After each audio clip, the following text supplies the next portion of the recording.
فَصَبْرٌ جَمِيلٌ.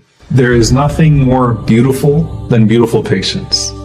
It's inspiring to us when we can see it in others, and it's even more endearing to Allah subhanahu wa ta'ala, who sees us for what we actually are and who knows what we're actually going through.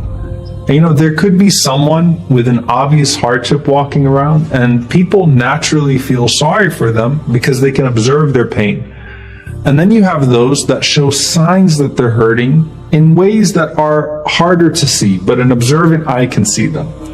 And then you have those that seem to be living the life, but they have no sense of purpose, no sense of contentment. So it's all superficial. And some of the most tortured souls move around in this world in the most pristine disguises. And some of the most content people are often in the most distressing outward appearance. And for those people, you marvel sometimes at their sabr, at their patience. You look at them, and wallahi, you're like, how is it that these people are going through so much, but they're so content? And it's actually a miracle in and of itself. And that's why the Prophet ﷺ said, it's ajab, it's a wonder that some people have patience in that regard. And the reality is that that tranquility is generated through the perspective that they have in this life, but also the paradise that they know awaits them in the next, so long as they remain in the state of prophetic patience.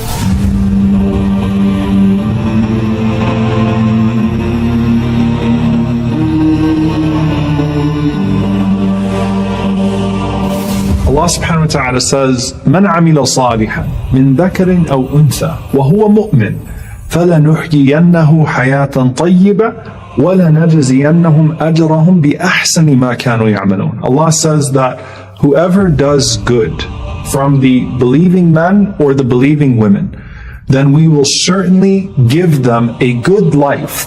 And then in the hereafter, we're going to reward them in accordance with the best of their deeds. If you notice here, the scholars point out that Allah says, in this life, you get contentment. The good life is contentment. As for the jaza, the true reward, that's in the hereafter. That's not meant to be in this life. And Imam Ibn Ata'illah rahimahullah says something beautiful in this regard. He says, إِنَّمَا جَعَلَ الدَّارَ الْآخِرَةِ مَحَلًّا لِجَزَاءِ عِبَادِهِ لِأَنَّ هَذِهِ الدَّارِ لَا تَسَعْ مَا يُرِيدُ أَنْ يُعْطِيَهُمْ وَلِأَنَّهُ أَجَلَّ أَقْدَارُهُمْ عَلَى أَنْ يُجَازِيهِمْ فِي دَارٍ لَا بَقَاءَ لَهَا. He said that Allah has made the home of the hereafter the place where He gives His reward to His believing servants. Because this realm, this dar, doesn't fit what Allah wants to give us. And He has honored His believers beyond giving them their reward in a place that is so temporary. This realm can't fit what Allah wants to give you as a reward. It's too limited in its nature. And let's say Allah gave you everything you wanted in this world. You still wouldn't be able to take anything of it with you when you die and you go to the hereafter. So when it comes to unanswered du'as, these are things that you've been putting forward and you have been waiting to see come to reality in the hereafter. When it comes to trials, these are things you are bearing with patience, knowing that Allah has put you on a plan for your ultimate success.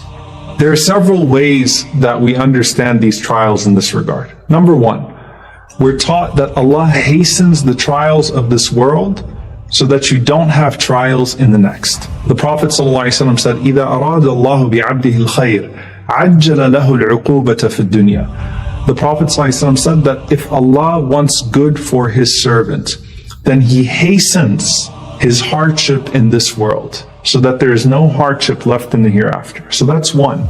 The hardships of this world eliminate the hardship of the hereafter. Number two, Allah wipes out every single sin so that you meet Him sinless on the Day of Judgment. The Prophet ﷺ said, مَا يَزَالُ الْبَلَاءُ بِالْمُؤْمِنِ وَالْمُؤْمِنَةِ فِي نَفْسِهِ وَوَلَدِهِ وَمَالِهِ حَتَّى يَلْقَى اللَّهَ وَمَا عَلَيْهِ خَطِيئَةٌ. That the believing men and women will continue to be put through tests and trials with their selves, with their families, with their wealth, with everything that they have, until they meet Allah subhanahu wa ta'ala and they don't have a single sin on them. So Allah Azza wa Jal expiates those sins from you. So the hardships remove hardship. The hardships remove sins, which cause hardship in the hereafter. But then there's a third thing we learned from our Prophet sallallahu alaihi wasallam, that Allah uses those trials to elevate you to a position that you otherwise were not going to be able to reach. The Prophet ﷺ said, "Inna rajula la yakunu lahu al-manzila 'inda Allah," that a person has a station with Allah subhanahu wa ta'ala. فَمَا يَبْلُغُهَا بِعَمَلٍ, but he doesn't reach that station by his deeds. فَلَا يَزَالُ اللَّهُ يَبْتَلِيهِ بِمَا يَكْرَهُ حَتَّى يُبَلِّغَهُ إِيَّاهَا. So Allah continues to test that person until Allah subhanahu wa ta'ala delivers them to that station that He has intended for them. So hardships expiate hardships. Hardships expiate sins that cause hardship in the hereafter. And hardships can deliver you to a position with Allah subhanahu wa ta'ala that deeds really can't. And there's this scene of people on the Day of Judgment looking at another group of people. And the Prophet ﷺ said, on the Day of Judgment, حين يعطى أهل البلاء الثواب. When Ahlul Bala are people who have suffered major hardships. When Allah is giving them their reward, you have this other group of people that are known as Ahlul Afiyah, people that were generally spared. And they would wish, as they're seeing Allah comfort these people and reward these people and elevate these people, that they could come back to this life and their skins could be cut to pieces with scissors. Why? Because they see the way that Allah subhanahu wa ta'ala treats these people that lived hard lives. Someone might say, but what about all the memories and the trauma from before? Right? Like the reward is nice now. What about all the pain I suffered in this dunya?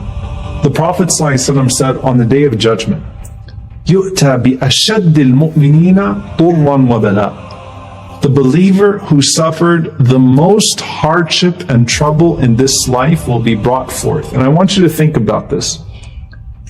The person who suffered most amongst the believers. I mean, how much would this person have gone through, right? With their health, with their wealth, with their family.